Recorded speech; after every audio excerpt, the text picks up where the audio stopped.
Ma'am, nangangopya po si Scarlett sa akin, no? Apakasinungaling mo, Samantha. May nangangopya pala dito? Bagsak ka na sa akin, Scarlett.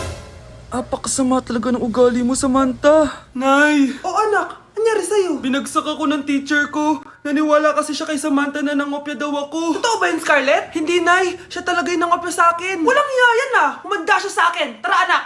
A few moments later. Ma'am, bakit niyo po kami pinatawag dito? Eh kasi yung anak mo, sinungaling. Siya naman talaga yung nangopya kay Scarlett eh. Hindi po totoo yan. Para malaman natin kung sino nagsasabi ng totoo sa inyong dalawa, mag-quiz na lang kayo ulit. Patay ako nito. Humanda ka ng mapahiya, Samantha. Okay, time's up. Pass your papers. Scarlett, naka-perfect ka. Yes! Talino talaga ng anak ko. Samantha, wala kang tamang sagot. Ikaw talaga ang totoong nangungopya. Nakakahiya ka, Samantha. Humanda ka sa akin sa bahay. Tara! Huwag po, Nay.